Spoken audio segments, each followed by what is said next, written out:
Coming up on this week's episode of TechSNAP, the bizarre saga of Juniper may finally be coming to a conclusion. Details about Sloth, the SSL vulnerability that also affects IPSec and SSH, the attack on the Ukrainian power grid made possible by malware, feedback and questions with a theme, a rockin roundup, and much, much more on this week's episode of TechSNAP.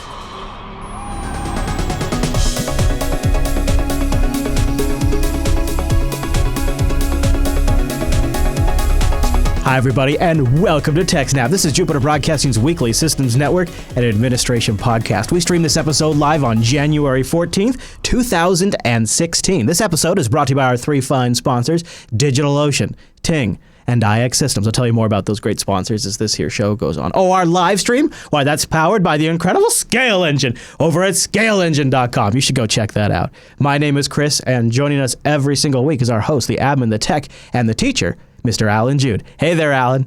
Hey, Chris, everybody. Thanks for watching. Hello, Alan. So, hold on a second. Is there a hole in the... Oh, no, there's a light out in the back there in the Tetris? No, that's a hole. You are... Have you ever played Tetris? That happens. You are fancy. You are getting fancy with Although the the Tetris physics of that purple one there, actually precarious. Not falling down. It's precarious. Yeah, those blocks don't have a high friction coefficient. So there are people listening that have only ever listened to the TechSNAP program. You might not know that Alan has a Tetris lamp behind him that seems to change shape almost every episode. How many configurations every episode, are there? yeah. Half the show prep is coming up with I don't even... I've actually thought, as a feedback thing or something, if I built a web app that let you construct the things, people could like submit and vote on them, and then we decide what it would be for the show. Oh, Al, because you have so much time to make a web app like that. I know. Somebody should make one and send it in as feedback. That would be a classic TechSNAP moment. All right, well, we have a story that is the story that keeps on giving this week, and it's kind of hits home close to home for me because I used to deploy some Juniper gear. There's still more questions about these Juniper devices. Where are we at with this story, Alan? Right, so Juniper Networks announced late on Friday of last week that they will remove the suspicious dual EC-DRBG random number generator from the ScreenOS operating system entirely. The networking giant said it will not only remove dual EC, but also get rid of the ANSI X9.31 RNG that, because of a bug in their code, wasn't actually being used anyway. Oh, okay. And the next upcoming release that will be the first half of this year at some point will replace both of those with a known good random number generator. I think the one they use in JunoOS, which is the FreeBSD based product. But anyway, they will be replacing both bad random number generator thingies with a good one instead. That seems like a pretty good thing. Yes, and although questions still remain how it got in there in the first place. And is this also the stuff that touched on the contribution by the NSA to the stand? Well, the NSA wrote the dual EC. Okay, I was making sure. I just want to make sure I was tracking from the story. I think it was like a week or 3 weeks ago we might have covered. Also, questions about some strange coding decisions that led to the ANSI X9.31 algorithm actually being subtly broken. So basically, in old versions of old versions of ScreenOS, they used the ANSI X9.31 random number thingy. Then, in I think version 6.2 or something, they added the dual EC thing that the NSA had come up with. Okay. And they used that would then feed into the ANSI X9 thing. But when they were making the changes, one of the variables was global, not only in scope inside the for loop. And so it caused, after the first time, the random number generator didn't do anything. So instead of taking the input from dual EC, which could have a backdoor, and mixing it up before using it, it would cause it to not mix it up, right? Because they thought it already had done on the 32 loops that it needed to do instead of not. So it's not clear how that happened. But at last week's Real World Crypto Conference, which is at, I think, Stanford University, a team of crypto experts presented a number of revelations about this, including news that Juniper's use of dual EC dates to 2009 or maybe even 2008, but at least a year after Dan Shamau and Niels Ferguson's landmark presentation at the crypto conference, where they first said that dual EC had been backdoored by the NSA. Yeah, okay. Although, if you've ever looked at a company making an appliance like this, they were probably working on the dual EC version to ship it years before the research happened, right? Yeah. Or before it came out. Yeah. Yep. It takes a while for a change to actually filter out into a version. But anyway, basically they said Shumau and Ferguson's work showed that not only is dual EC slow compared to other pseudo-random number generators, it also contains a bias that the NSA could exploit. Stephen Checkaway, who's an assistant professor of computer science at the University of Illinois at Chicago, told ThreatPost that he and his colleagues on this investigation looked at dozens of versions of NetScreen and learned that the ANSI X931 was used exclusively until ScreenOS 6.2 when Juniper added the dual EC part of it. It also changed the size of the nonce used by ANSI X9 from 20 bytes that it had been to 32 bytes. And that 32 bytes is how much you need from dual EC to figure out the state if you know the backdoor. Okay. Whereas if they just said 20, it would have taken a lot more work to decrypt traffic. They say, at the same time, Juniper introduced what was a bizarre bug that caused the ANSI generator to never be used and instead just use the output of dual EC. They made all of these changes in the same version update. It's very bizarre. I've never seen anything like this where they've gone from something that was working and written in a standard manner to something that was very strange like this.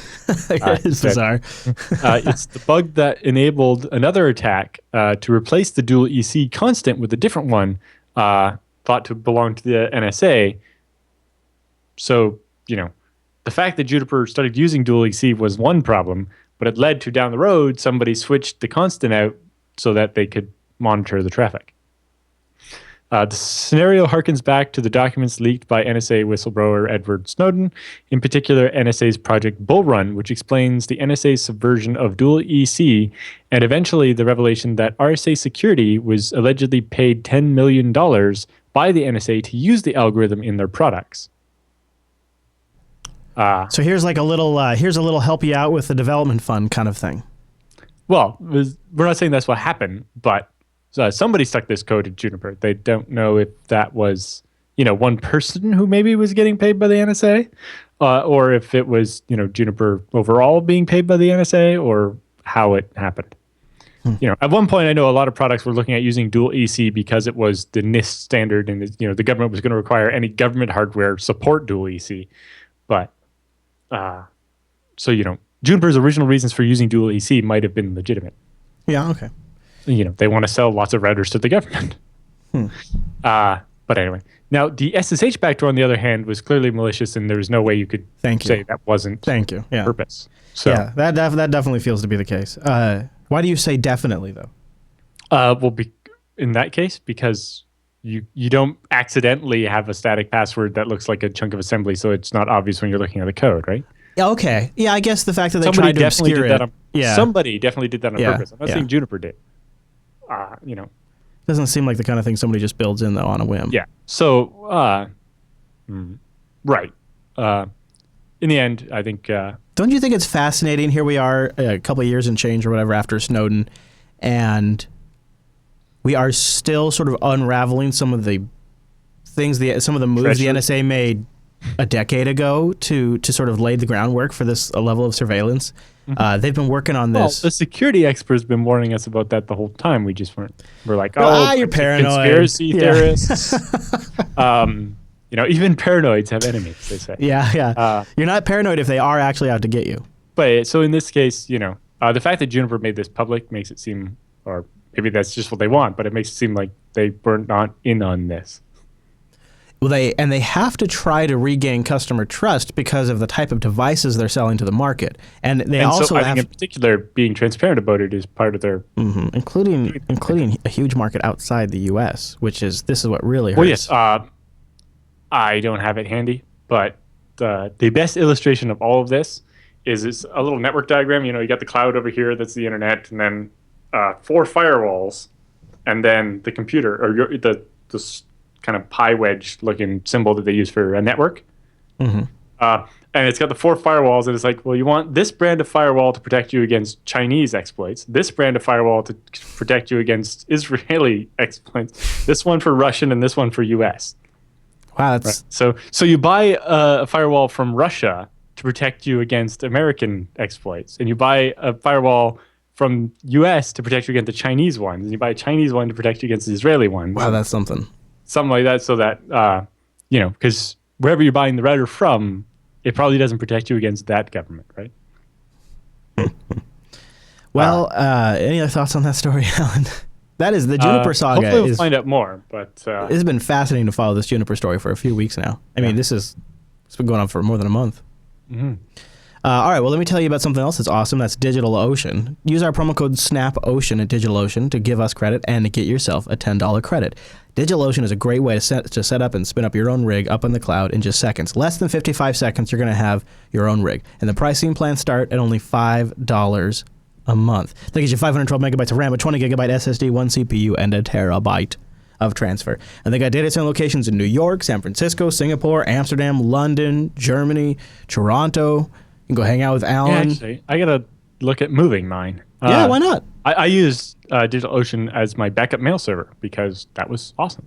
Yeah, for $5, you can't beat a backup mail server. No, everybody should have a backup mail server. Yeah. It only costs $5. Or like a backup, just a backup server, like using SyncThing to back up or something like that to a system offsite using revisions. And there's so many things you can do with the DigitalOcean Droplet. They got one-click deployments. You can deploy FreeBSD, all the popular Linux eyes, all available at DigitalOcean with a great interface and a straightforward API to really take advantage of all of those features in pretty much any setting you want, whether it be some of the great code that's already been written in open source, an app for your phone, or integrating it with your own project. Is really nice. The pricing is really straightforward. They even have hourly pricing available too. It's very simple, very Plus scalable. They have floating IPs now, so you can do high availability. Making you look reliable Mail servers and kind of professional. have that already built into the protocol, but for a website, you need something that can do that. Yeah, absolutely. Yep, check them out over at DigitalOcean.com. And then once you get signed up, they've also got really great tutorials available. Really great ones like this. They're writing more and more for Let's Encrypt, Docker Compose on CentOS, WordPress on Ubuntu, Prometheus for monitoring, and then also they spotlight some projects that take advantage of their awesome API. Look at this one. How to fix OpenSSH's client bug CVE 0216-077 and CVE 0216-0778. They literally already have a tutorial for the SSH bug we talked about, and because it's pre-recorded, that came out this morning. Yeah. They've only had a couple of hours. They wrote this. This was posted 5 hours ago. I mean, they are on top of it. Check them out at DigitalOcean.com. The pricing, the cool interface, the great locations, and the fast servers are just the tip of the iceberg. Just the tip over at DigitalOcean.com. Then find out everything else underneath that when you go build your own droplet. It's really cool. Use our promo code SNAPOcean to support the show and get a $10 credit. And a thanks to DigitalOcean for sponsoring the TechSNAP program. Nice, you guys. Nice. Somebody in the chat room did find that graphic. That was Coop. Coop is awesome. Yeah, so Coop, of course my IRC is not currently working, but he did find the tweet. So there you go. And the tweet is why we need layered security. That's a good one. All right, Alan, so let's shift gears, and maybe I'll try to grab that link and throw it in the show notes if people want to check it out. I just threw it in the show notes. Oh, look at you. Good guy. You know what? Then if you did that, I could actually show it on screen too. You should be able to pull it up. Pull it up, yeah. So this is the network diagram that Alan was mentioning about picking the firewall based on who you need security from. Well, in this case, it's using all the firewalls. Yeah, so you can protect from everybody. You get a Chinese firewall to protect you against US backdoors, Juniper firewall to protect you against Chinese backdoors, a Cisco firewall to protect you against Israeli backdoors, and a Checkpoint firewall to protect you against Russian backdoors. Right. Sounds about right to me, Alan. Sounds about what could go wrong. Well, that should work real well, real nice and smooth. What could be the issue? Yes. Hey, you know what else is nice and smooth? Sloth. Tell me about Sloth, the latest SSL TLS vulnerability. I bet when you got a name like Sloth, something tells me it's a good one. Yes. So Sloth is the latest SSL/TLS vulnerability, but it also affects IPSec and SSH. Dun dun dun. Oh. Yes. So if you thought MD5 was banished from HTTPS encryption, you'd be wrong, right? MD5 is rather old, and we've seen lots of attacks against it to be able to generate collisions and make fake certificates and so on. So, you haven't been allowed to make a new HTTPS certificate with it in a while, but it's still used in certain other things. And an interesting thing is that in TLS version 1.2, it went from being you could only use it in combination with the SHA-1 or something, using both of them for some reason. Okay. But in the later version, they basically allowed you to use individual protocols, but they didn't take MD5 off the list. So you can cause it to actually use only MD5, and that would be bad. Anyway, so it says, it turns out that the fatally weak cryptographic hashing function, along with its slightly stronger but still weak cousin, SHA-1, are still widely used in the transport layer security protocol that underpins HTTPS. Now, researchers have devised a series of attacks that exploit the weakness to break or degrade key protections provided not only by HTTPS, but also other encryption methods like IPSec and SSH. The attack, they're dubbing it Sloth, which stands for Security Loss from Obsolete and Truncated Transcript Hashes. Oh. The name is also not so subtle rebuke of the collective laziness of the community that maintains critical security regimes, forming a cornerstone of internet security. And if the criticism seems harsh, consider this. MD5-based signatures weren't introduced into TLS until version 1.2, which was released in 2008.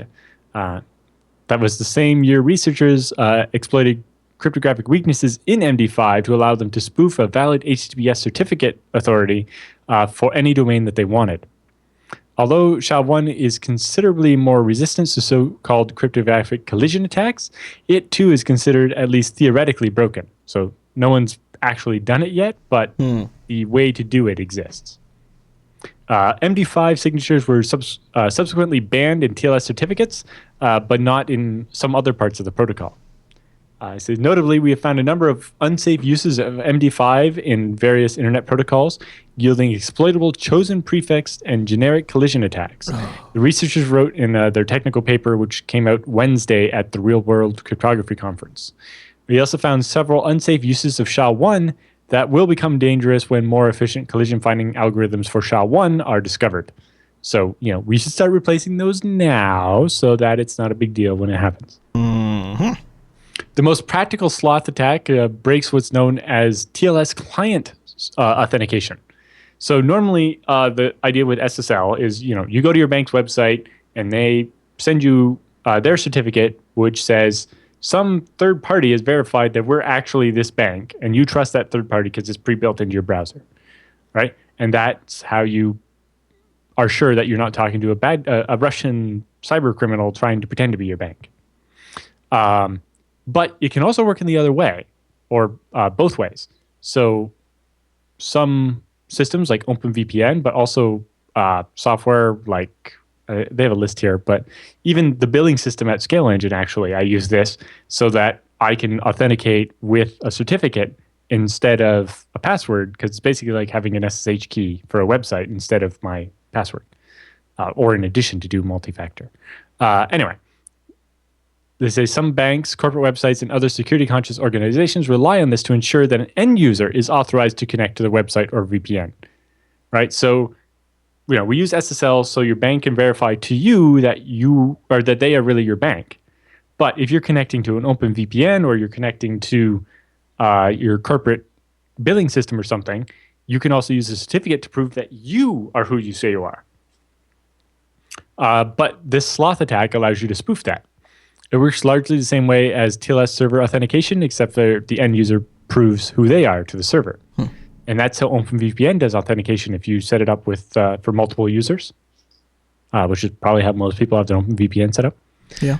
When both the end user and the server support RSA-MD5 signatures for client authentication, Sloth makes it possible for an adversary to impersonate the end user as long as the end user first visits and authenticates itself to a site controlled by the attacker. Now, it depends how your browser is configured, whether it will automatically send certificates you have to the website, or if it'll ask you which one, and a couple things, depending how you're configured. But yeah, if they can get your browser to go to their website and present your certificate a bunch of times, then they can use that information to be able to spoof your certificate and pretend to be you where you would be authenticated. The so-called credential forwarding attack is carried out by sending carefully crafted messages to both the end user and the legitimate server. To impersonate the end user, the attacker must complete some 2 to the power of 39, or about 5.75 billion hash computations, an undertaking that requires about an hour using a powerful computer workstation with 48 cores. Whoa, okay. Or I think that would take 20 minutes with a video card. Oh, okay. Yeah, that's much more reasonable. I think MD5 on OCL hashcat. Anyway, yes, here it is. So, plain MD5 on a computer with a single AMD HD 7970 can do 8.5 million hashes per second. So that would take about 1,000 seconds to do the work you need to spoof this. Or if you have a machine with 8 Titan X's in it, then it can do 115 million per second. Or if you have 8 AMD R9 290X's, then it can do 92 million per second. So even with SHA-1, right, if you have just one video card in a computer, you can do 3 million SHA-1s per second. If you have the 8 video cards, you can do between 30 and 37 million per second. So yeah, it'll only take, half an hour less to... On a GPU? Yeah. Yeah. Or like small number of minutes. That's sort of disconcerting. Like 15 minutes. That makes it much more approachable, That's not a... with one video card that you might have to do gaming with. The ones where you get like 30 million or whatever are... Well, the AMD ones are actually gaming ones, but I think the NVIDIA ones are science ones. But anyway, the impersonation attack is made possible by the susceptibility of MD5 to collision attacks, in which the two different message inputs, so basically two different inputs, come up with the same hash. Because MD5 is 128-bit function, cryptographers once expected to find a collision after computing 2 to the power of 64 computations. So when you tried half of every possible thing, after that you will start finding collisions. Yeah. A phenomenon known as the birthday paradox reduces the number of bits of security for a given function by 1/2. Weaknesses in MD5, however, reduce the complexity to just 2 to the power of 15, which is 32,768 for a collision, or 2 to the power of 39 for a more powerful chosen prefix attack, whereas both messages actually start with the same thing. I think we've talked about this before when it happened, where you basically could have two different PDFs, and they would start with like the same message, and then by messing with like a hidden or comment part in the middle, you could come up with two PDFs that say completely different things, but have the exact same MD5 hash, so that you could, get someone to sign one and then swip it out with a different one, and it would have the same hash, and it would look fine, like nothing changed. Sneaky. In which the attacker can choose different message inputs and add values that result in them having the same hash value. Such an attack would be infeasible if MD5 hadn't been added to TLS 1.2 in 2008. So after we already knew MD5 was bad, we added the option to use MD5 when we shouldn't have. We don't ever learn, Alan. We don't ever learn. Sloths can also be used to cryptographically impersonate servers, but the requirements are steep. An attacker would first have to make an astronomically large number of connections to a server, then store the results to disk. If the attacker made 2 to the power of X connections, it would then require making 2 to the power of 128 minus X computations. If the number of connections, for example, was 2 to the power of 64, the attacker would require 2 to the power of 64 computations. The pre-computation requirements are high enough to be outside the capability of most attackers, but they remain feasible for government-sponsored adversaries or those with similarly deep pockets. Basically, when you can build a system and run it at your house that can do, 38 million or 38 billion attempts per second, doesn't take so much. So the problem is... Actually, going back one sec, the 5.75 billion... I think a video card might be able to do that in 1 second, the original one, which is crazy. Anyway. Here's what scares me is this is like a massively widespread problem. Not entirely. you can choose which things are used, and I don't think that many people actually support MD5. We have some stats Oh, okay. on that. Oh, okay. Okay. All right. Good. So the researchers behind Sloth have been working privately with the developers of vulnerable software to come up with a fix. Good. A partial list of protocols that have been identified includes TLS versions 1.1, 1.2, and 1.3. That last bit scares me. I thought they would have fixed that in 1.3, which is newer. IKE version 1 and 2 for IPSec and SSH version 2. Vulnerable software includes OpenSSL and SS, which is the SSL library for Mozilla, Oracle Java, Bouncy Castle Java, and Polar SSL and Embed SSL, among lots and lots of others. The security researchers cite an internet scan for security pitfalls that says that 32% of TLS servers support RSA-MD5. So right now it's kind of nation-state territory, or at least spend a lot of money on it.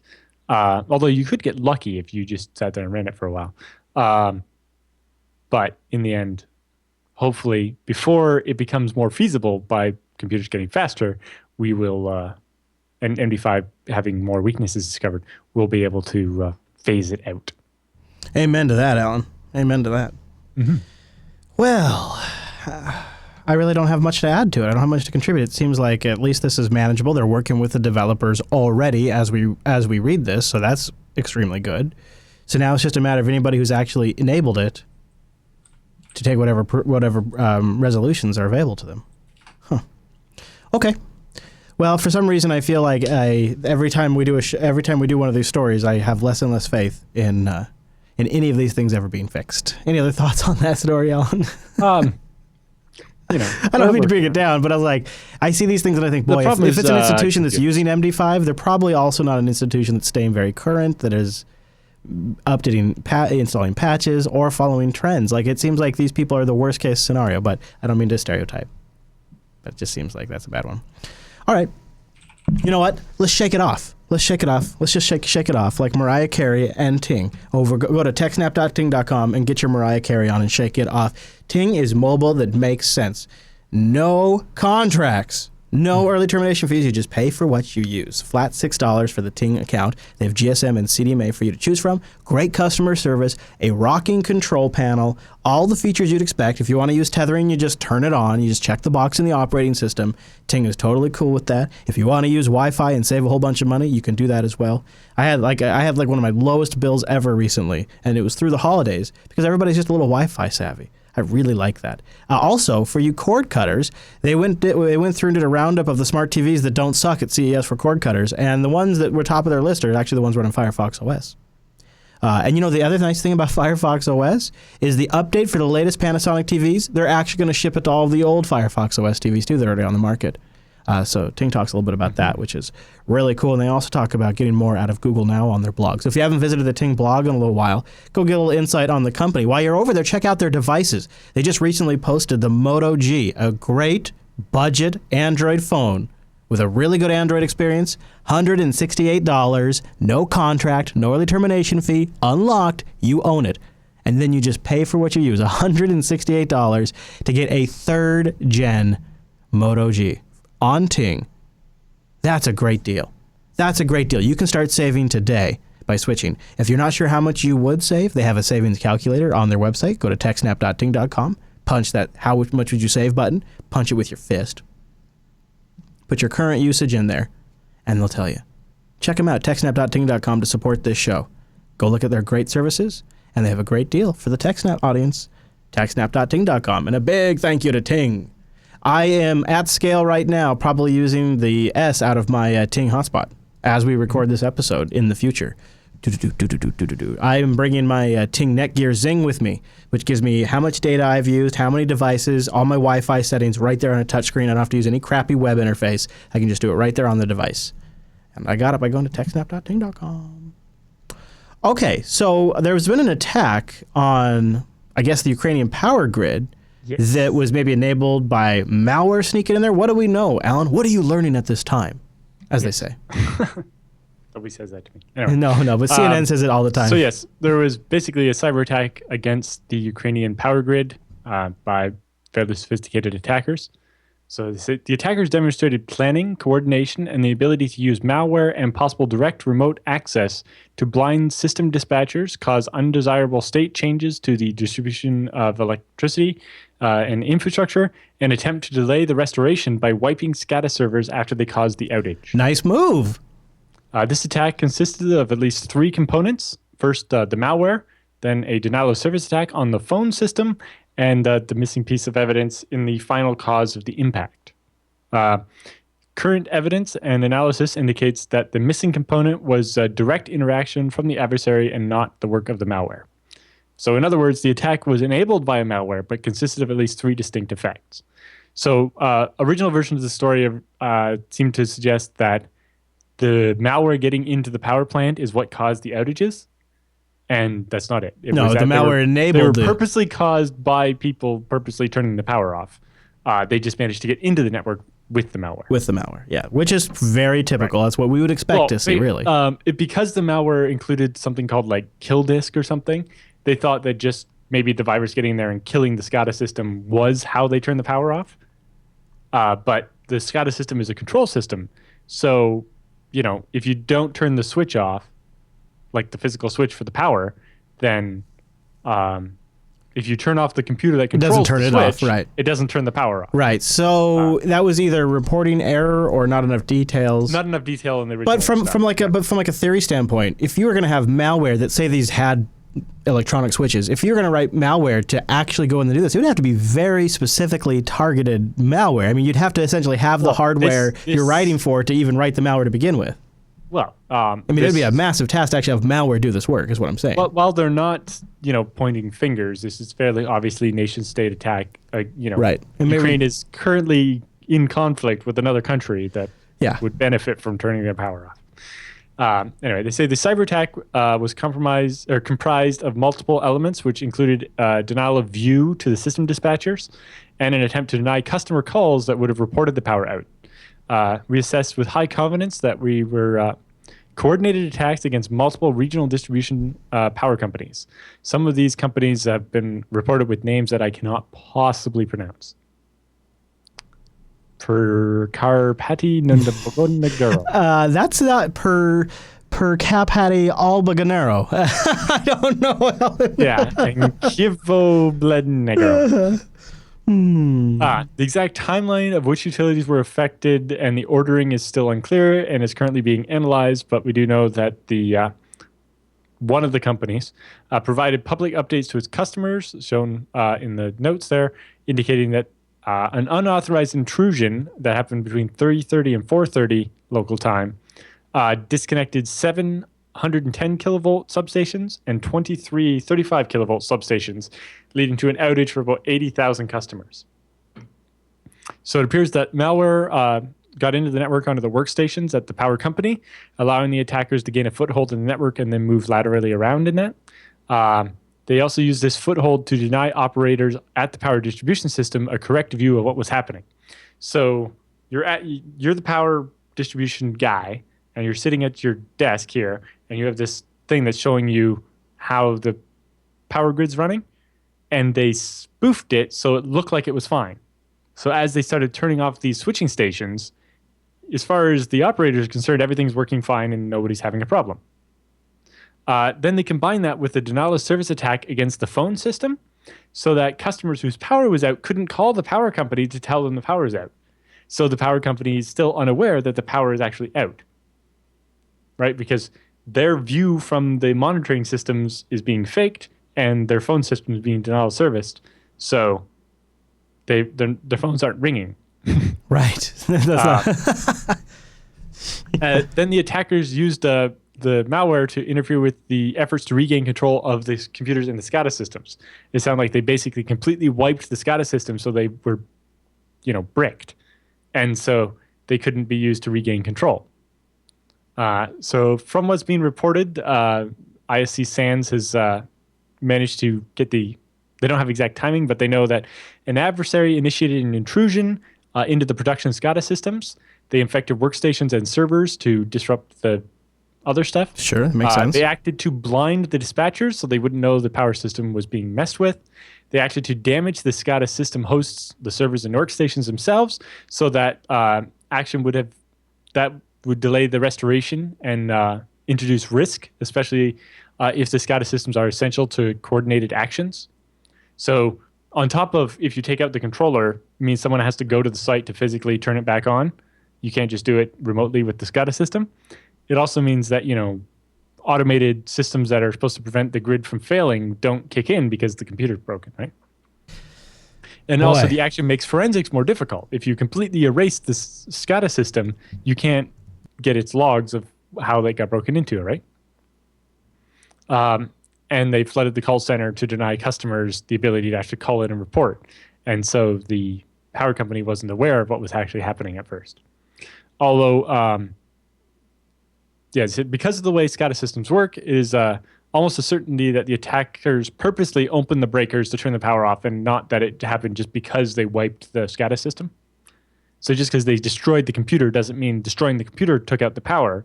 It was they took out the power, then destroyed the computer, so you couldn't turn it back on. Yeah. Luckily, the Ukrainian power grid does not rely heavily on SCADA. They use it mostly as a convenience to avoid having to go to the substations to do stuff and increase response time and so on. Other more automated power grids, like maybe, I don't know, the ones in this country or your country, would have a harder time actually getting the power back on without having access to the SCADA systems. In Ukraine, they're fairly new and they haven't kind of switched everything over to it. But over here, if they nuked the SCADA systems in the same way, we wouldn't have got the power back on in a couple of hours. So that's something to be wary of, right? Yeah, that's a good trick. They say, we are very interested in helping power companies learn as much as they can from this real-world incident. We would like to note that the competent action by the Ukrainian utility personnel in responding to the attack and restoring power or restoring their power system. As a community, the power industry is dedicated to keeping the lights on. What is now true is that a coordinated cyber attack consisting of multiple elements is one of the expected hazards they may face. We need to learn from and prepare ourselves to detect, respond, and restore from such events in the future. Yeah, at least, at minimum. Yeah. And then I have an interesting... When we talked about power plants being targeted in the future, or when we talked about it a while ago, I think it was the head of the Homeland Security or something was like, currently the biggest threat to our power subsystem is squirrels. And so actually this ourenergypolicy.org has this awesome Google map showing power disruptions all over the Northeast. And all the ones with the little acorn symbol are caused by squirrels. As you can see, predominantly the biggest threat to our power grid is squirrels. But the attack from coordinated attackers like this can no longer be dismissed as, don't worry about it, squirrels are a much bigger issue. While squirrels are still an issue, this is kind of a big deal now. The squirrel factor. I was trying to think of like a squirrel malware name. Cybersquirrel1.com. Is that a thing? Yes. And wow, that's a dense map. That's a lot of squirrels. Yeah, that's funny. All right, Even Mr. have Jude. reporting in Europe. So apparently, only one of the things that ever happened in Germany was a squirrel. So there's apparently, no Germany has well-trained squirrels that don't attack the power grid. Are you telling me that we don't have an article rife with speculation about the nation state behind it? I mean, I'm not. This is normally we're getting like a good. Because it happened in the Ukraine. You're thinking Russia. Yeah. That would be the go-to, right? Yeah. All right. They're the ones that have the most to gain. What I find interesting about it is it is something that they have been warning about happening in the U.S. like all the time. I see reports on CNN. They're like, it would just take a few attacks on the power grid, and like they'll have high tech text sounds and all that, move around and then show the power grid, and they're constantly talking about it. And then here we actually see it happening in Ukraine. And interesting, too, as you noted, that the story initially came out as malware caused it, and then it's really, malware facilitated it is more of probably the accurate way to say it, is malware facilitated the attackers getting in. Yes. But, when they target the SCADA system and so on, it's all of a sudden it's not the fact that, the guy at the power station managed to get some run-of-the-mill malware on his computer, right? This is kind of different. Yeah, for sure. It isn't the operators at the power plant surfing porn and getting malware. No. The threat vector. There's a rich history behind the creation of that malware that would be fascinating to know one day. I hope some of these stories come out in books or something about the teams that had to work on these malware and how they pulled it off and all the things that they really are probably feats of amazing engineering that they do. Speaking of feats of amazing engineering, our friends over at iXsystems are feats and some amazing engineers themselves. They have all kinds of rigs for you, from like something for the small business or home office all the way up to petabyte rigs to power amazing projects. iXsystems.com/TechSNAP is where you go to land to learn more. Check them out at iXsystems. They have a great blog. In fact, if I'm correct, Alan, is the contest still going for the hashtag Mission Complete Best Stories? Is that still a thing? Yes, that's still a thing. So check that out. We have November's up on the blog for iXsystems right now, which is pretty cool. You get a free Amazon gift card and a T-shirt is what Chris Amos won. Yep, and I had the interesting experience. Just got another sales quote from iX. Something different this time. I needed a machine that could transcode video very fast. So I needed a very specific type of Xeon CPU that has the GPU built in. Or as an alternative, a bigger server that could fit a couple of like big video cards in it. Right. And so which route are you going? Oh, you got different ones. I haven't decided yet. Ah, okay. So I've got quotes for like a small 1U E3. Yeah. Like a 1275 V5. And so it's the latest high-end stuff. And then we would use the Intel GPU built in to do QuickSync. Or the other one where we would buy like the NVIDIA Kepler video cards and do the offloading there. So that one's actually like a giant 4U, so it can fit the full-size video cards. Yeah. And has like, this typical dual E5 heavy processors. Or as an alternative, we could just brute force. What would it cost to build a regular CPU? like 1 or 2U one with two giant E5s, like 2680s, which are like 14 cores each at 2.5 gigahertz? Yeah. That's a really interesting experiment. Yeah. You're not sure which way you're going to go yet, huh? I'm not sure which way, but they were able to, spec out the machines exactly how I needed. It's like, and because we're transcoding video, we're going to need really fast network connections. So, we need to have at least this many 10 gigabit ports and optionally maybe some extra 1 gigabit ports so that we don't use up all the ports and so on. And so we can separate the networks and keep all the traffic that doesn't need to be on the 10 gig network off of it to keep the Smart. 10 gig free. Smart. But, basically very different than I normally buy from iX, where I'm just like, give me as many hard drives as you can in a box. Now it's like, all I need is like 2 1 terabyte drives and and a pair of SSDs for to do DVR, where we would, you'd be able to rewind the live stream up to half an hour. Ooh, so we need to cool. cache that on SSDs. I haven't got a quote for a system with only 2 terabytes of storage in a long time. Yeah. But they were able to quickly and accurately give me, it's like, well, you can have this option, or you can have this one where it's bigger case to fit the video cards, or you can get this with a bigger CPU. That's cool that you can be like all nuanced like that. I like that.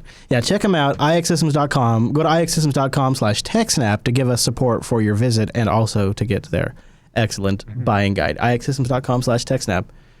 Just do it once and do it right with iXsystems. I think that's the way to go.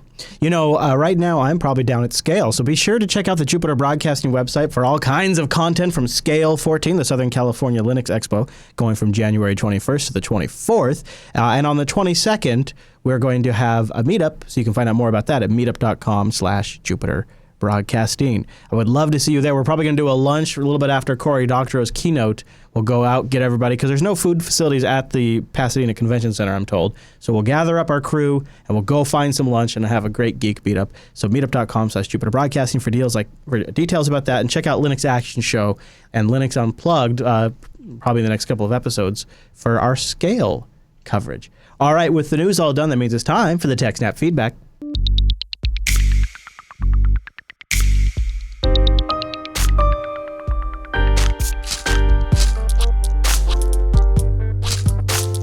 Thanks for sending your emails to techsnap@jupiterbroadcasting.com or popping that contact link at the top of the JB website or starting a thread in our subreddit at techsnap.reddit.com. Our first email this week comes in from Scott. And he wants to pick the right CPU for pfSense. He says, hello, Alan and Chris. I just got a chassis for my home network and was planning on building my own pfSense box. I was wondering how you can determine how much computer power / cores are required.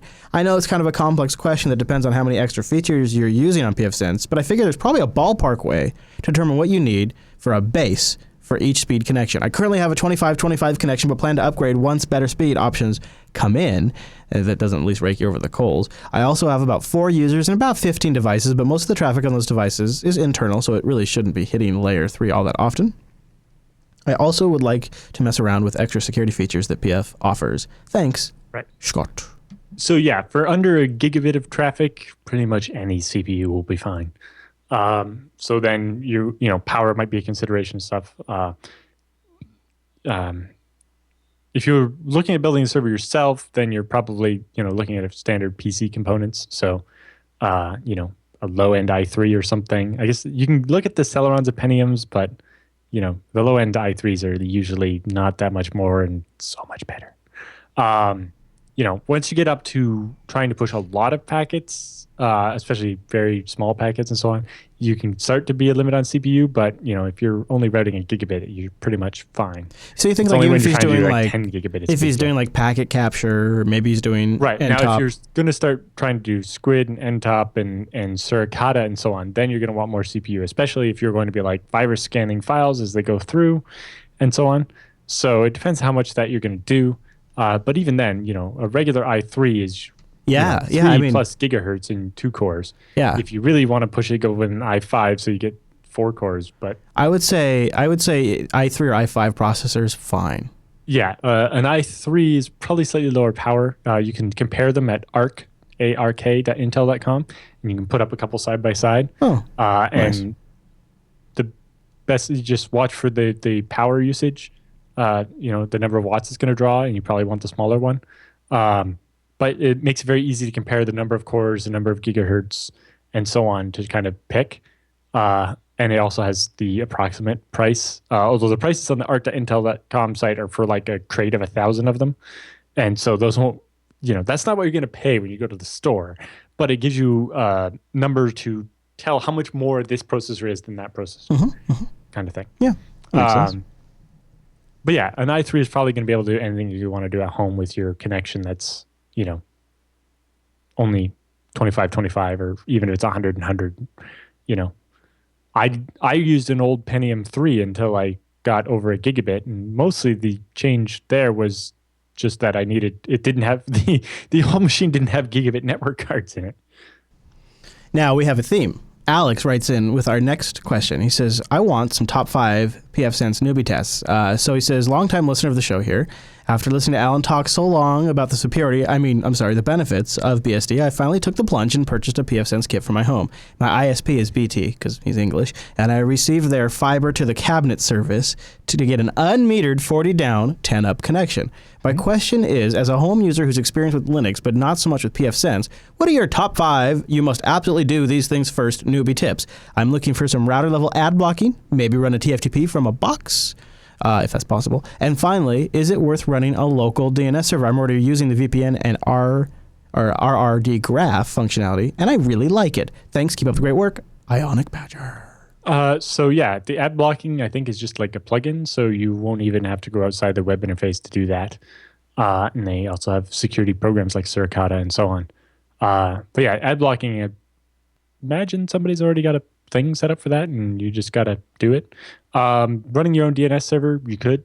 I say yes. pfSense is just forwarding, or is it caching already? Yeah, it does caching. I think pfSense might already be doing that for you. Yeah, it probably is. Although if you actually want to run your own domains off of it, then that's a little bit different. But yeah, you can do that.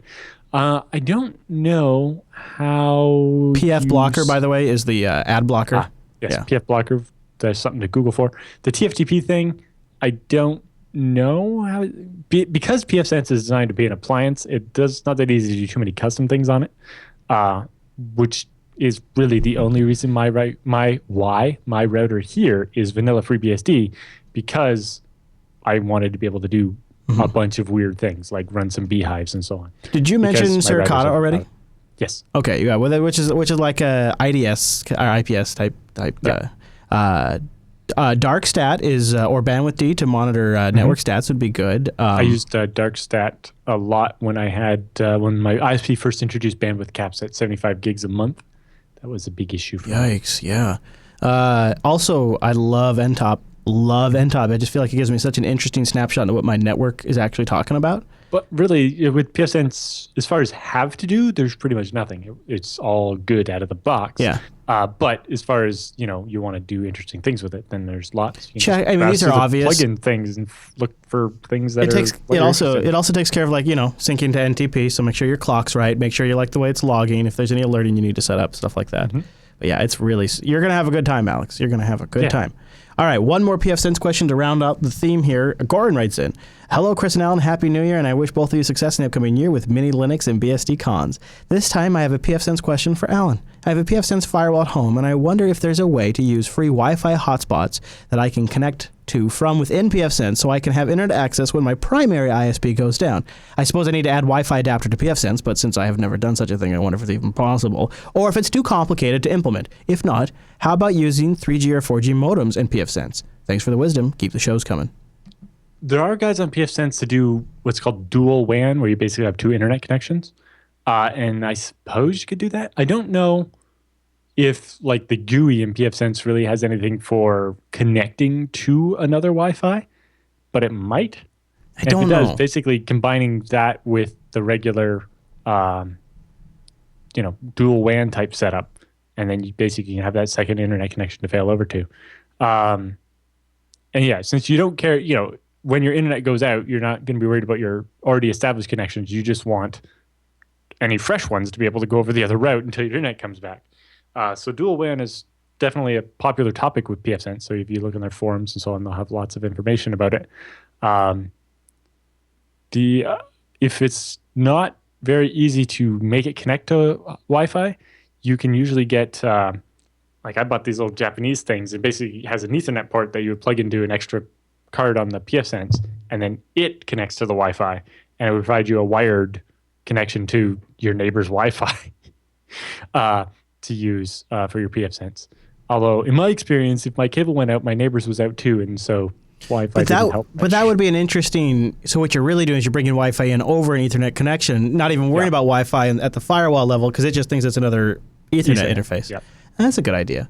The main advantage to that is, you don't have to worry about finding a Wi-Fi adapter with the driver that works, because Ethernet just works. And you could do, and a lot of 3G, 4G hotspots, you could connect to those with that thing and use that as your backup.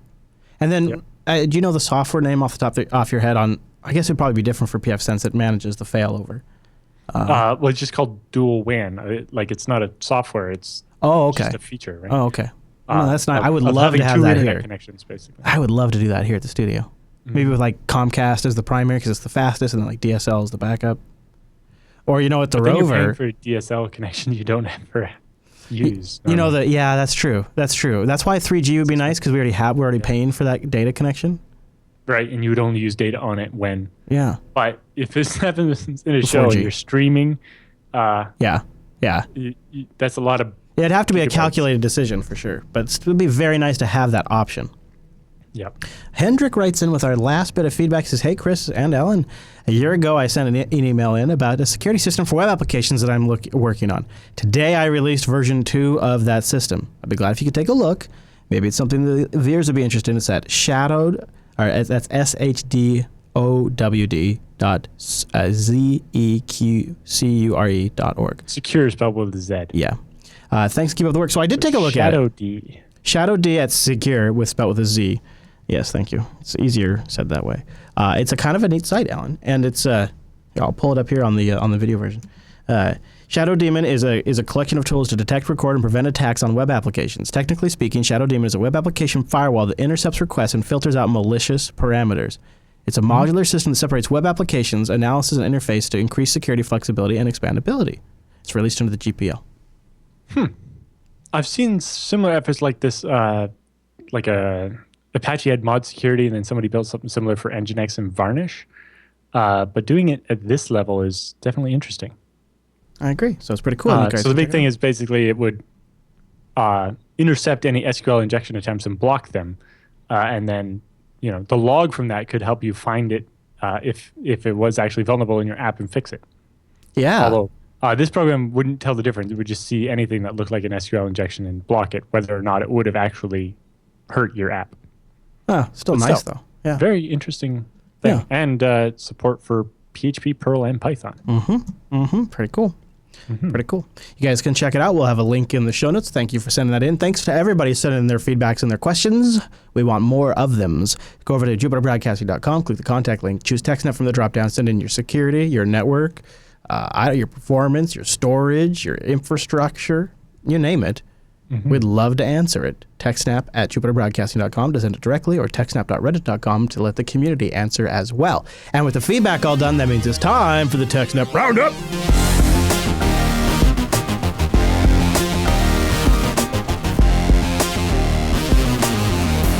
Welcome to the TechSNAP Roundup. Yeah, that's what that crazy music means are the Roundup of stories that just didn't fit at the top of the show, but we still wanted to give you some links to follow up on your own after the show. And some of these links came from our intelligence subreddit over at techsnap.reddit.com. I think our first story might have. The ex-NSA boss, my good friend and pal, says that ending encryption is a terrible idea. The only smart and rational thing this man has said in the last decade. You might be familiar with him. His name is General Michael Hayden. He was the guy that was in charge when the NSA spying program turned on back in the Bush administration. And he thinks that in balance, end-to-end encryption is a good thing for America. Yeah, it's kind of important for, economies. And being able to trust online transactions and who you interact with. Yes, very much, very much. I just thought that was interesting that Hayden is saying that, because he's sort of coming out the official line and sort of knocking it down. He says, I know encryption represents a particular challenge for the FBI, but on balance, I actually think it creates greater security for the American nation than the alternative does, which is a backdoor. So he's talking specifically about backdoors, which the FBI's been all over recently. So I say that's pretty cool. Yep. Okay, our next roundup story comes from Google Code. Yes. So Google security research team found a flaw in Trend Micro's virus scanner. When you install Trend Micro antivirus, it also installs a default component called Password Manager, which is a Node.js application that sits there listening on a port, and you can connect to it and use this API to run random commands on your computer. Why? Why is it called Password? What the hell? So there's a Password Manager built into the antivirus And that's program. just how they do it? That's just how it works? And their Node.js is incorrectly listening on RPC ports. It doesn't say whether it's localhost only or if it's exposed to the internet. But most people are behind NAT or whatever, but it definitely means somebody on your computer or possibly someone on your local LAN can cause you to run random things. The very software that's supposed to keep you safe and secure. Yeah, is huge. Yeah, well, Google's kind of on a trend with these. I don't know if you saw. I've noticed. Yeah. They're just basically, I think every antivirus vendor, they found a problem so far. Surprise, surprise. Microsoft has something for us, too. A security bulletin MS16007. An update that to Windows address book, Windows remote code execution. I thought I said address book remote code execution. I almost started losing it. Yeah, but they basically have this nice big table down there. It shows different versions, whether they're affected by each different thing. Jeez Although, because it Louise. cascades, it kind of seems like this table is just silly. Yeah, it's unusable. It's so big. Well, no, but notice how it'll say a version. If you scroll back up a little bit, notice how it says there that Windows 8.1 32-bit is vulnerable to this one, and not Windows 8.1 32-bit system. I don't actually see what the difference is between those. But then, so if you see one that's in the very first column, then the next one down, it'll be vulnerable in the next column over. The next one down, the next column over. Yeah, that's weird. You're right. I see that. It goes down in this slant. That's weird. Yeah. So it just seems like they could have worded the table differently to make it. It's like extra confusing. Well, they made it so they could fill the table with not vulnerable. Right? If they just formatted the table differently, it would have been all vulnerable, showing what's vulnerable where. Instead, You're right. they filled it showing how your version of Windows is not vulnerable to almost everything except for things. It's just silly. Was this page helpful? No. Yeah. There we go. I'm going to say the table was retarded. Yeah. Okay, all right. Next story. IRS has something for you. Identity theft protection is a tax-deductible benefit, even without a breach. Hey, you know what? I'll take it. So this means that companies can write off the cost of paying for identity theft protection for all their employees or for their customers. Okay. Oh, so does this mean even like without a breach? Oh, so does this mean like when they do have a breach and they give you free Experian, they get to write it off now? Yes, but also it means they can write it off to give you Experian for free now, even if they haven't had a breach. You're like, nobody's going to do. Bonus for being a Some people will. subscriber. Yeah, some people will. Yeah. But others are going to use it just as a now. But to me, it sounds more like a write-off when you have to go give millions of people Experian coverage. Yeah. So you basically you'll get to write off that tax. Amazing, amazing. That is really something. These guys don't have. There's zero repercussions the funny part now. here is that the IRS had to do the same thing themselves, right? Zero repercussions. They're like, but everything they do like this takes one more thing away from any repercussions when you don't properly maintain your network. And yeah, so now you don't even. You still have to pay for the identity theft protection, but it's tax deductible. Yeah, well. All right, well, let's talk about a new remote Trojan that's been found that, hey, guess what? Antiviruses weren't detecting. How do you say Trochilus? Is that how you think you say it? Trochilus, maybe? Something like that. A cyber espionage group has been discovered using a new remote access Trojan dubbed Trochilus, which detection rate was very low among antivirus products. The malware was discovered by Arbor Networks. The researchers linked the companies to a sophisticated group of attackers known as Group 27, who are known to use different malware programs in their operations. Some with overlapping capabilities. Arbor Networks has uncovered 7 malware programs used by the group so far, including PlugX 9002 and the new Torchilus, I think is how you say it. When Torchilus was initially found, it had minimal or no detection from antivirus or anti-malware software at all, according to Arbor. Surprise, surprise. Yeah, so Arbor Networks makes devices that sit on the edge of your network and sniff the traffic and try to find patterns like this. Hey, I got a great local root exploit for Linux users. Yes, this one is great. So, Linux has this thing called overlay FS. Yeah, and it was does. designed for something like if you have a live CD that you're running off of, you can use overlay FS on top of that so that you can make changes, and the changes get saved off to a different thing, like a USB stick or something, or even just in TempFS and RAM, so that you can make changes and then they go away when it's fantastic. Or you can save them to the USB stick and bring them back later. I love it. Then Linux introduced namespaces, and somebody decided to hook overlay FS up to namespaces without doing all of the work that should have been done. Oh. So this means that what you can do is take a binary, so you make an overlay on top of a thing, but do it in a namespace so that you, as the regular unprivileged user, now get the sysadmin privilege because you're inside your namespace, so that's allowed. And you overlay on the regular system, and then you can do things like set a binary as setuid root.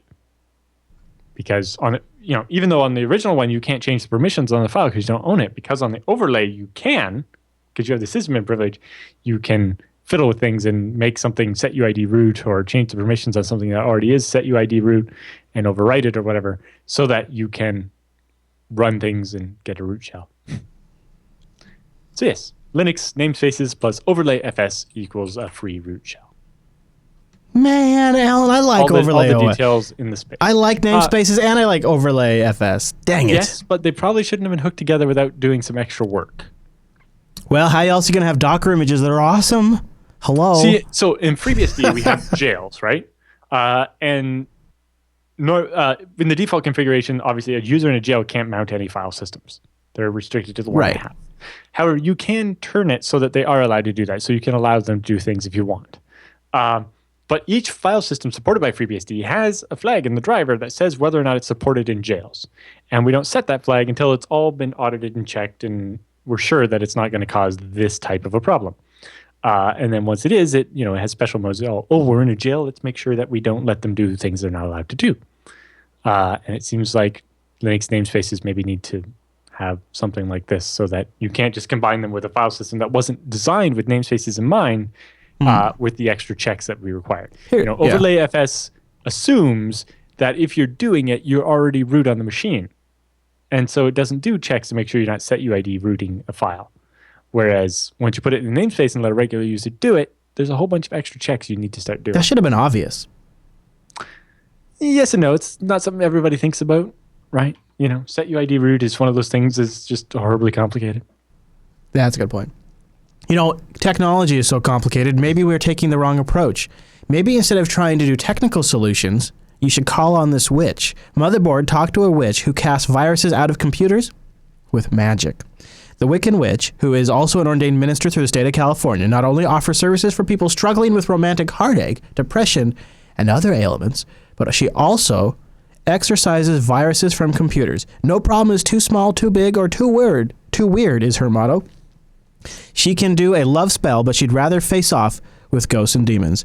She's used a Wiccan witchcraft to build a client base of professionals who want alternative tech support in and around the Silicon Valley. And Motherboard has a whole interview with her. Yeah. She says, when I go into the room where somebody's computer is, I go in fresh. I step in like a fresh sheet, and I'm open to feel what's going on with the computer. Alan's skeptical face is skeptical. About what, Alan? What could be weird about? Well, I would very much like it if people paid me for me to go, your computer's fixed now. How many times have you heard, well, it was having a problem, but now that you're here, it's not happening. Just you being here must have fixed it. She could just be capitalizing on that, because like 1 out of 5 calls I got that would happen. Oh, it was fine until you got here. I guess you touched it and fixed it. You just capitalize on that. You capitalize on that. So one of my original clients for something like this was a retired dentist. And he liked to, it's like, it's like by the time you get to the dentist, you don't remember which side the toothache was on. Mm-hmm. Mm-hmm. Yeah. Wow. So there you go. There's a business for everybody out there. All right. Well, a couple of more. One of the last ones here. Verizon has been routing millions of IP addresses. And I guess it has been helping cybercrime groups, or they've been doing it on. So basically, a cybercrime group who was paying Verizon for service for IP transit or whatever was like, hey, Verizon, here's all these IP addresses we own. Please route them to our servers here in the US. And the IPs didn't belong to them. They were from like Korean and Chinese ISPs. So they just stole like millions of IP addresses. 4 million, I believe. Yeah. So basically, because spam blacklist will block an IP if it's sending too much spam, they're like, well, we'll just get 4 million IPs and only send, one message from each one. And then we won't get on the blacklist. But yes, they stole them from, I think a couple of the companies they stole them from might actually be defunct, and so nobody noticed. Yeah. But some of them might actually still be there, and if they're trying to use the IPs, the traffic will get weirdly routed. But, if you're spammers and you're only really trying to send spam in the US to servers in the US, then, the US is the closest route, and it's not going to get directed to the other route, which is into Man, Korea. Alan, if totally illegitimate spammers can do this, then it really makes you think when like nation states are doing attacks or something like that. Like when you go to do something like this, to route IPs that you don't own, you require an LOA, or letter of authorization, from the real owner of the IP addresses to do it. And Verizon apparently just didn't bother doing any of those checking. Surprise. Although Spam House has had trouble getting in touch with the companies in Korea, probably because they don't speak Korean, and that, some of these are kind of old allocations and so on. But, yeah, Verizon is not really helping at all. And basically, they failed to do their job. Now, the fact that the internet relies on them to actually check a bunch of people. Well, yeah. Yeah. I'm sure all they had to do was give Verizon a nice letter on letterhead and say, yeah, here's a letter saying that they say it's totally fine. And Verizon, like, okay, well, you got it on letterhead. And then. But it sounds like Verizon maybe didn't even do that much work. Yeah, maybe not. I love this last story. I'd love to see more of this, actually. I'm not a huge fan of people getting fined, but maybe this is finally worth it. The FTC is fining software vendors over false data encryption claims. Yeah, so this small company called Henry Software or something like that was, even after being warned by CERT, the Computer Emergency Response Team, that their CRM software for dentists didn't meet HIPAA compliances and that the encryption it claimed to have was no good, continued to sell it. And so the FTC fined them $250,000 for the false claims, because obviously the dentists are paying for this, thinking it's HIPAA compliant. That's why they got the fine. It's HIPAA compliant. You started messing with HIPAA, yeah. Well, more importantly, just any false advertising is the FTC's ground, right? That's true.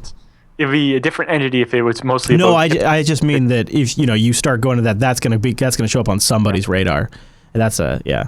I don't know who would be the agency to do HIPAA, even though I had to work with lots of clients that had to follow HIPAA. I don't actually know who would come a knocking. I don't know. Yeah. Hey, Alan, so I wanted to mention something special that we've never really done before that we're doing next week on the TechSNAP program. Alan and I are traveling, and so we decided that we would try a best of feedback. One of the things that both of us have, I don't think we ever really expected it to work out the way it has, but the feedback has become a big part of the show. Great questions, and it's sort of informed a lot of the show. So next week, we're going to highlight some of the best feedback questions and some common answers and common questions that we give out on the show that probably a lot of you watching might have and would find interesting, even if it's not a direct question you have. So we're going to try it, see how that works while we're traveling next week. We'd love to get your feedback on it at techsnap.reddit.com. And it also means we need more feedback. So go over to jupiterbroadcasting.com/contact and send your feedback in. So we won't be live next week because we're traveling, but typically we are live on Thursdays at 1 p.m. Pacific, which is 4 p.m. Eastern, 2100 UTC. That's right. You can find it at jblive.tv or jupiterbroadcasting.com/calendar. Also, just like there's going to be a TechSNAP program next week, there will also be a BSD Now program, a whole new episode though, right? Mm-hmm. Yes, we have an interview with John Baldwin from the FreeBSD project. We talk about interesting things, including the implications of the GPL v3 to continue to support modern GCC for compiling platforms like ARM and MIPS, where the Clang support maybe isn't quite there, or just people that want to use GCC. Yeah, interesting. Yeah, I hadn't really thought about that, but I bet that is a bit of an issue. So in FreeBSD, we have a policy of no GPL v3 in the door recently. Right. Yeah. But that means the version of GCC we have is the last one under the GPL v2, which is like 4.2 or something. It's really old. Yeah. And a way to kind of maybe soften that stance slightly while still being able to offer any customer that wants it a completely GPL v3 free experience, but for people that want it, the ability to easily use it. In particular, because it would require some patches to GCC to make it work the way we like it to work, we don't want to maintain those in ports because then it's hard to keep it with the different versions of FreeBSD, and so it would just be a mess. It's kind of a hard spot. Nothing's been decided yet, but we have a good talk about that, about Beehive, hibernation, laptops. Really? It's like 50 minutes of all over the board. He works on Beehive too? He's done some work on it. Mostly, as an early user of it, he had things he wanted it to do, and so made it do them. Speaking of BSD, where are you at right now while we're recording this? This one I'm still at home. Oh, okay. So it's just me that's gone? Next week, when it's the Best of. feedback show, I will be at FOSDEM, the European Open Source Conference. Cool. Belgium. Alan, that is super cool. You should, oh man, I wish I could go with you. I would love to go to that and get some footage of that. So yeah, when we're doing the feedback episode, that's where you'll be at, and I'll just be getting back that week. And so, we'll be ships passing in the night, as they say, Alan. And then after all of that traveling shenanigans, we're back to our regular schedule, and we'll be reading your feedback and checking your stories over at techsnap.reddit.com. Don't forget, if you're subscribed to this RSS feed, you don't really have to worry about anything we just said. It all just comes to you automatically every single week, like the TechSNAP program has for 250 weeks running. So that's the nice thing about the RSS feeds is you just put TechSNAP in automatic mode, and you know you're going to get something from us. Also, the live stream is a lot of fun. So if you can be here, chat room is a great place to hang out. We'd love to see you over at jblive.tv. Okay, everybody, thank you so much for tuning in this week's episode of TechSNAP, and we'll see you right back here next week.